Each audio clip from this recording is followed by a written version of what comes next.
नमस्कार दोस्तों, स्वागत है आप सभी का हमारे इस यूट्यूब चैनल पे। तो दोस्तों, आजकल आपने सुना होगा कि एक मरीन हीट वेव्स यानी समुद्री हीट वेव के बारे में बहुत चर्चाएं सुनने को आ रही है। तो मैंने सोचा कि इस टॉपिक पे आज हम एक वीडियो बनाएंगे और काफ़ी लोगों को यहाँ पर इस वीडियो से हेल्प मिलेगी कि आखिर ये समुद्री हीट वेव है क्या। तो चलिए दोस्तों, इस बारे में बात करते हैं कि ये है क्या और इसके क्या क्या प्रभाव हैं और क्या क्या इसका समाधान हो सकता है जिससे हम इस समुद्री हीट वेव से बच सकें। तो समुद्री हीट वेव यह महासागर में एक लंबे समय तक असामान्य रूप से जो तापमान की वृद्धि होती है, तो उस वृद्धि की एक अवधि होती है, वो काफ़ी लंबी अवधि होती है। तो उस बढ़ी हुई तापमान की अवधि को समुद्री हीट वेव बोलते हैं। जब समुद्र की सतह का तापमान अपने एवरेज यानी औसत से ज़्यादा हो जाता है और इसे ही हीट वेव बोलते हैं। यह कुछ दिनों से लेकर कुछ महीनों तक रह सकती है दोस्तों। अब समुद्री हीट वेव के बहुत सारे प्रकार हैं, यह केवल एक प्रकार की नहीं होती है, इसके 3-4 प्रकार हैं जो यहाँ पर निम्नलिखित लिखे गए हैं। जैसे पहला है अल्पकालिक हीट वेव, यानी अल्पकालिक आप इसके नाम से ही जान सकते हैं कि अल्पकालिक का मतलब होता है थोड़े समय तक रहने वाली, यानी कुछ दिनों से कुछ हफ्तों तक रहती है। दूसरी है दीर्घकालिक हीट वेव, ये कई महीनों तक बनी रह सकती है। तीसरी है क्षेत्रीय हीट वेव, ये यहाँ पर अब टाइम का इश्यू नहीं है, यहाँ पर उस एक पर्टिकुलर रीजन में जो हीट वेव होती है उसकी बात की जा रही है। तो एक सीमित क्षेत्र को प्रभावित करती है ये। जैसे अगर इंडिया के आसपास कोई हीट वेव, कोई समुद्री एरिया है, वहाँ पर हीट वेव हो रही है तो इंडिया को प्रभावित करेगी, ना कि और आपका यूएसए या फिर ब्रिटेन, ऐसे इस टाइप से। और एक होती है वैश्विक हीट वेव। वैश्विक जो हीट वेव होती है ये ग्लोबली होती है। ग्लोबली मतलब पूरे वर्ल्ड को यहाँ पर इफ़ेक्ट करती है ये। जैसे बड़े बड़े महासागरीय क्षेत्र हैं, जो जैसे प्रशांत महासागर है, अब उस पर अगर हीट वेव हो गई तो उस प्रशांत महासागर के किनारे जितने भी कंट्रीज यहाँ पर लगी हैं उन सबको ये प्रभावित करेगी। अब बात करेंगे हम समुद्री हीट वेव के कारण कि आखिर ये समुद्री हीट वेव होती कैसे है। ये जो आजकल मुद्दे में आ रही है, तो ये इसके होने का मेन कारण क्या है। तो इसके भी एक कारण नहीं है दोस्तों, बहुत सारे कारण हैं। हमारे पर्यावरण में, हमारी प्रकृति में बहुत सारे चेंजेस जो हमारे द्वारा किए जाते हैं उसके थ्रू जो ये हीट वेव होती है। जैसे पहला है जलवायु परिवर्तन। अब जलवायु परिवर्तन के भी बहुत सारे कारण हैं। जैसा कि आपको पता होगा कि हमारा जो ग्लोबल वार्मिंग भी आपने सुना होगा, और वैश्विक तापमान यानी जो ग्लोबल जो हीट है, जो यानी कि तापमान बढ़ रहा है, और उसके कारण क्या हो रहे हैं, महासागर गर्म हो रहे हैं। अब गर्मी बढ़ेगी, महासागर गर्म होंगे तो उसका पानी भी गर्म होगा, तो उसके आसपास का पानी गर्म होने के कारण उसके आसपास की जो हवा होगी वो भी गर्म हो जाएगी। तो वो गर्म हवा समुद्र से क्या स्थल की तरफ आएगी, यानी धरती की तरफ आएगी, तो हीट वेव का काम करेगी वहाँ पर। दूसरा कारण है एल नीनो प्रभाव। अब आपने सुना होगा कि एल नीनो और ला नीनो दो टाइप के यहाँ पर महासागरीय ये फिनोमिना हैं जो होते हैं, जिससे कि तापमान से ही रिलेटेड हैं ये। जब ऑस्ट्रेलिया और यूएसए के बीच में जो ये प्रशांत महासागर का एरिया है उसमें प्रेशर जो डिफरेंस हो जाता है तापमान का, उसके इससे यहाँ पर जलवायु परिवर्तन देखने को मिलता है, उसे एल नीनो प्रभाव बोलते हैं। तो प्रशांत महासागर में इसकी वजह से असामान्य गर्मी उत्पन्न होती है, जो कि एक इसका मेन कारण है समुद्री हीट वेव का। तीसरा है दोस्तों गर्म सतही हवाएं, यानी सतही हवाएं का मतलब है सरफेस विंड्स जो होती हैं वही एकदम जो गर्म हो जाती हैं, उसकी वजह से भी महासागर की सतह पर अत्यधिक गर्मी बनती है, जो कि इसका एक मेन कारण है। चौथा है महासागर धाराओं में बदलाव। महासागर की बहुत सारी धाराएं होती हैं, उनमें कभी कभी बदलाव हो जाने के कारण गर्म पानी को अधिक समय तक ये स्थिर रखती हैं, जिस वजह से समुद्री हीट वेव यहाँ पर होता है दोस्तों। अब देखिए समुद्री हीट वेव के प्रभाव।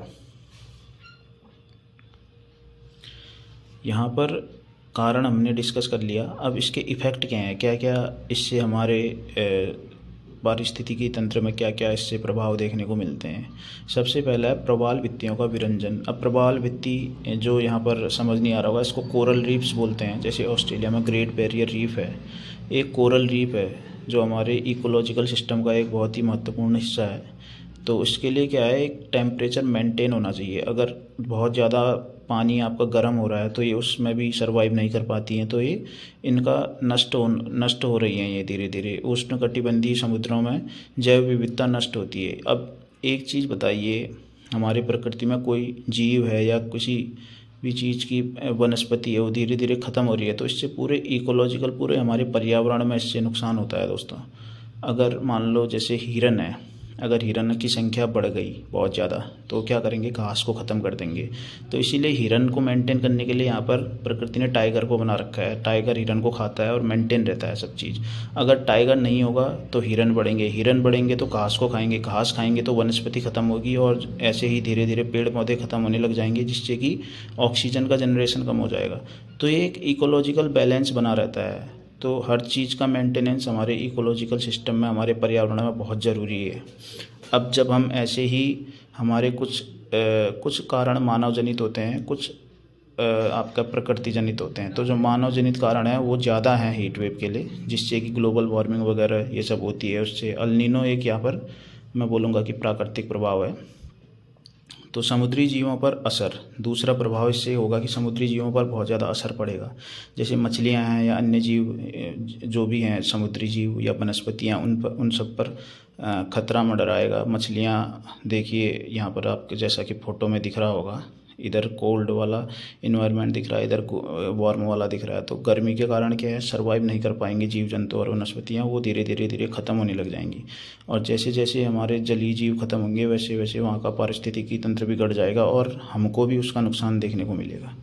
तीसरा है मौसम परिवर्तन। अब समुद्री हीटवेव से मौसम का परिवर्तन भी होता है दोस्तों, तूफान, बारिश के पैटर्न में बदलाव, ये सब क्योंकि जो समुद्र है वो हमारे पारिस्थितिकी तंत्र का एक महत्वपूर्ण अंग है। और सबसे ज़्यादा आपको पता होगा कि अर्थ में सबसे ज़्यादा एरिया में फैला हुआ है, और बहुत ज़्यादा होने के कारण ये एक महत्वपूर्ण अंग निभाता है। तो इसमें परिवर्तन अगर देखने को मिलेगा तो पूरे हमारे मौसम में परिवर्तन देखने को मिलेगा। चौथा है मत्स्य उद्योग पर प्रभाव। जैसा कि आपको पता होगा फिशरीज जो हमारी रहती हैं, अब समुद्र में इतनी मात्रा में मछलियों का उत्पादन होता है, हमारे नाविक भाई लोग का जीवनचर्या उसी से चल रही है। बहुत सारे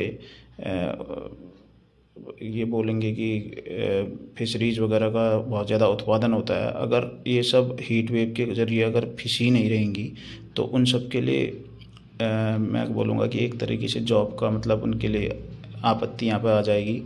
तो जिससे हमारे मत्स्य उद्योग पर भी प्रभाव देखने को मिलेगा। उतनी मात्रा में उत्पादन नहीं हो पाएगा क्योंकि वहाँ पर फिश ही नहीं रहेंगी। तो ये सब समुद्री हीटवेव के प्रभाव हैं। अब बात करेंगे कुछ रिसर्च पे, यहाँ पे साइंटिस्ट की वैज्ञानिक अध्ययन और डेटा। देखिए IPCC रिपोर्ट के अनुसार 1982 से समुद्री हीटवेव्स की संख्या दोगुनी हो गई है। यानी पहले जो समुद्री हीटवेव्स आती थी, अब अगर पहले 1982 से लेके अब तक की बात करें, अगर तुलना करें, कंपैरिजन करें, तो पहले की तुलना में अभी दोगुनी हीटवेव्स, समुद्री हीटवेव्स यहाँ पे जनरेट हो रही है। IPCC दोस्तों एक inter governmental panel on climate change होता है, जो कि एक UN की एक गवर्नमेंट बॉडी है जो कि क्लाइमेट चेंज के बारे में अपनी रिपोर्ट देते रहती है। 2013 से 2016 के द ब्लॉब ने अमेरिका के पश्चिमी तट पर समुद्री जीवन को नष्ट कर दिया। 2020 में ऑस्ट्रेलिया की ग्रेट बैरियर रीफ, अभी मैंने बताया था कि जो ग्रेट बैरियर रीफ है वो एक कोरल वहाँ पर होती है, जो कि उसका 30% हिस्सा हीट वेव के कारण प्रभावित हुआ है। तो देखिए दोस्तों कितना बहुत बड़ी बात है ये। कोरल रीफ का 30% हिस्सा 2020 में ऑस्ट्रेलिया में जो है ग्रेट बैरियर रीफ, उसका इससे प्रभावित हुआ है। क्षेत्रीय प्रभाव देखने के लिए यहाँ पर क्या क्या चीज़ें हैं। प्रशांत महासागर में जो अल नीनो के कारण अक्सर प्रभाव जो देखने को मिलता है, ये इसका क्षेत्रीय प्रभाव है। हिंद महासागर में भारत, ऑस्ट्रेलिया और अफ्रीका के तटों पर इसका असर देखने को मिलता है, क्योंकि भारत हिंद महासागर के तट पर ही स्थित है। तो जो देश जिस महासागर के तट पर होंगे, जेन्युइन सी बात है कि उन्हीं देशों पे यहाँ पे उसका क्षेत्रीय प्रभाव देखने को मिलेगा। अब अटलांटिक सागर महासागर की बात करेंगे तो गर्मियों में तूफानों की तीव्रता बढ़ती है। आर्कटिक महासागर में बर्फ़ तेज़ी से पिघल रही है। दो महासागर हैं, आर्कटिक और अंटार्कटिक। आर्कटिक नॉर्दर्न साइड में है, तो वहाँ पर जो बर्फ़ है वो तेज़ी से पिघल रही है, जिससे जलवायु पर असर पड़ रहा है। ग्लोबल वार्मिंग टाइप का ही इसको बोल सकते हैं, क्योंकि हीट वेव क्या होती है, गर्म हवाएं होती हैं। अगर बर्फ़ से गर्म हवाएं टकराएंगी तो जेन्युइन सी बात है कि बर्फ़ वहाँ पे से पिघल के पानी के स्तर को बढ़ाएंगी। अब इसका समाधान क्या हो सकता है? पहला समाधान है ग्रीन हाउस गैसों का उत्सर्जन कम करना। जितनी भी हम ग्रीन हाउस गैसेस हैं, जैसे बहुत सारी गैसें होती हैं, आपका कार्बन डाइऑक्साइड हो गया, सल्फर डाइऑक्साइड हो गया, इन सब को अगर हम कम करें, इनका उत्सर्जन कम करें, तो कार्बन का उत्सर्जन घटा के तापमान की वृद्धि को रोका जा सकता है। क्योंकि ये ग्रीन हाउस गैसें क्या करती हैं दोस्तों, जो सन से सनलाइट आ रही है उसकी ऊष्मा को अंदर ही ट्रैप कर देती हैं और पृथ्वी में एक तरीके से तापमान को बढ़ाने का काम कर रही हैं, जिससे कहीं ना कहीं हीट वेव में ये अपनी महत्वपूर्ण भूमिका निभा रही है।